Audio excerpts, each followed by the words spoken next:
Hello guys, welcome back to my channel Sulagna's view. আর আমি সুলগ্না। তো আজকে তোমরা দেখতে থাকো আমার সাথে আমার কাশ্মীর ভ্লগের একদম লাস্ট পার্ট।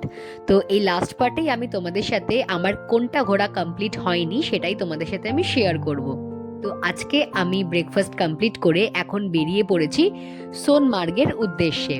তো আমাদের শ্রীনগরের হোটেল থেকেই কিন্তু আমরা সোনমার্গের জন্য বেরিয়ে পড়েছি আমাদের ট্যুর ট্রাভেলসের গাড়ি করে। তো সোনমার্গে পৌঁছে এটা হচ্ছে পার্কিং। তো এখানে আমরা গাড়ি থেকে নেমে ওখানকার লোকাল গাড়ি কিন্তু ভাড়া নিয়েছি, কারণ ট্যুর ট্রাভেলসের গাড়ি কিন্তু ওখানে আমাদের ঘোরাবে না। তো ভাড়ার গাড়ি আমরা ভাড়া করার পরে আমরা আমাদের জায়গাটা ঘুরতে বেরিয়ে গেছি। তো ফার্স্টেই দেখতে পাচ্ছ আমি এসে গেছি জিপ লাইনে।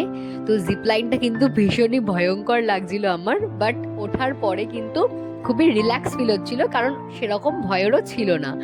কিন্তু ওঠার আগে একটু টেনশন হচ্ছিল। তো দেখতেই পাচ্ছ কি সুন্দর আমি ঝুলতে ঝুলতে একদম নদীর ওপর দিয়ে সবাইকে টাটা বাই বাই করতে করতে আমি চলে যাচ্ছি। তো এটা কিন্তু আমার লাইফে ফার্স্ট টাইম এক্সপিরিয়েন্স ছিল। তো সোনমার্গে এই জিপলাইন করার পরে এখন আমি আবার আমাদের গাড়িতে উঠে পড়েছি, যেটা আমরা ভাড়া নিয়েছিলাম, ওখানকার লোকাল গাড়ি। তো ওখানে উঠে পড়ে আমরা যাচ্ছি এবার আমাদের সেকেন্ড ডেস্টিনেশনে। তো যেতে যেতে কিন্তু একদম ডান দিকে খাদ আর বাদিকে পাহাড় তোমরা দেখতেই পাচ্ছ। তো এসে গেছি আমরা আমাদের সেকেন্ড ডেস্টিনেশন। এখান থেকে তোমরা ভিউটা খুব সুন্দরভাবে এনজয় করতে পারবে। এই জায়গাটার নাম হচ্ছে জোজিলা। এটা একটা ভিউ পয়েন্ট তোমরা বলতেই পারো। তো এখান থেকে কিন্তু আমরা পুরো ভিউটা এনজয় করছিলাম আর দেখছিলাম আর প্রচুর ছবি ভিডিও তুলছিলাম। তো তারপরে আমরা এসে গেছি আমাদের নেক্সট ডেস্টিনেশনে। এই জায়গাটাও কিন্তু ভীষণই ভালো ছিল। এখানেও দেখা যাচ্ছে দেখো বরফ পেছনে, তো তোমাদেরকে আমি দেখাচ্ছি। আর খুবই ঠান্ডা ঠান্ডা হাওয়া দিচ্ছিল। আর যে জ্যাকেটটা আমি আজকে পরেছি সেটা কিন্তু কাশ্মীর থেকেই নেওয়া। জ্যাকেটটা কিন্তু ভীষণই ভালো। তোমরা কিন্তু কাশ্মীরের মার্কেটে খুবই ভালো ভালো এরকম শীতের জিনিস কিনতে পারবে খুবই রিজনেবল প্রাইসে, সেটা তোমরা দেখে নেবে। এবং এই জ্যাকেটটা পরেও কিন্তু ভীষণই গরম হচ্ছিল, ভীষণই ভালো কোয়ালিটির। তো কাশ্মীর গেলে কিন্তু অবশ্যই তোমরা এরকম শীতের জিনিস কিন্তু অবশ্যই ট্রাই করবে। তো এই জায়গাটা আমাদের ঘোরা কমপ্লিট হয়ে গেল। এখন আমরা এসে গেছি জিরো পয়েন্টে। জিরো পয়েন্টে এসে আমি প্রথমেই খেলাম হচ্ছে ম্যাগি আর একটু ডিমের অমলেট, কারণ প্রচণ্ড খিদে পেয়েছিল। তো জিরো পয়েন্টে আসার পরে আমাদের ঘোরা কমপ্লিট হয়ে গেল।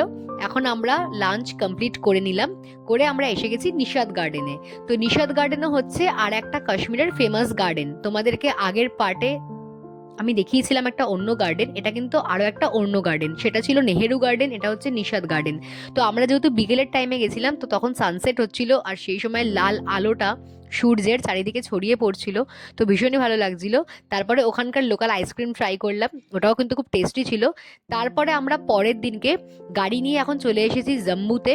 তো জম্মুতে একটা মন্দির ছিল, রামের মন্দির, রাম লক্ষ্মণ সীতা মায়ের। তো সেই মন্দিরটা আমরা দেখলাম, সোনার মূর্তি ছিল সেখানে। তো সেই মন্দিরটা ঘোরা কমপ্লিট করে আমরা চলে যাব এরপরে স্টেশনে, কারণ জম্মু স্টেশন থেকেই কিন্তু আমাদের ছিল ট্রেন। তো এই মন্দিরটা দেখতেই পাচ্ছ, এটা হচ্ছে বৈষ্ণোদেবী মায়ের মন্দির। এখানে জম্মুতেও কিন্তু ছিল বৈষ্ণোদেবী মায়ের মন্দির, আর জম্মুতে কিন্তু অনেক বড় বড় আরও মন্দির আছে। তোমরা কিন্তু জম্মুতে এলে অবশ্যই মন্দিরগুলো ঘুরবে। তো তোমাদেরকে আমি মন্দিরে কোন কোন দেবতা আছেন তোমাদের সাথে আমি শেয়ার করছি। তো এরপরে আমরা জম্মু স্টেশনে এসে গেছি, সেখান থেকে ছিল আমাদের রাজধানী এক্সপ্রেস। তো তোমরা দেখতেই পাচ্ছ 2 টায়ারে আমাদের টিকিট ছিল। তো সেখান থেকে আমরা চলে যাব দিল্লি, দিল্লি থেকে আমরা চলে যাব আমাদের বাড়ি। তো ফাইনালি আমি চলে এসেছি বাড়িতে। আর দেখো কত গিফট আমি কাশ্মীর থেকে সবার জন্য নিয়ে এসেছি। তো সবাইকে দেবো স্পেশাল স্পেশাল যেগুলো আমাদের মনে হয়েছে কাশ্মীর থেকে, কেশর, তারপরে কাওয়া, ড্রাই ফ্রুটস, অ্যাপেল এবং বিভিন্ন ধরনের শীতের জিনিস, জামা কাপড়। এগুলো তোমরা অবশ্যই কিন্তু কাশ্মীর গেলে ট্রাই করবে। স্পেশালি আপেলটা ট্রাই করবে এবং কাওয়াটা কিন্তু ট্রাই করবে, এবং কেশরও তোমরা কিন্তু ট্রাই করতে পারো। তো আজকের মতো পার্টটা আমি এখানেই শেষ করছি। দেখা হবে অবশ্যই তোমাদের সাথে নেক্সট কোনো ভিডিওতে। কাশ্মীর পার্ট আমার এখানেই শেষ হলো। তোমরা সবাই ভালো থেকো, সুস্থ থেকো, টাটা বাই।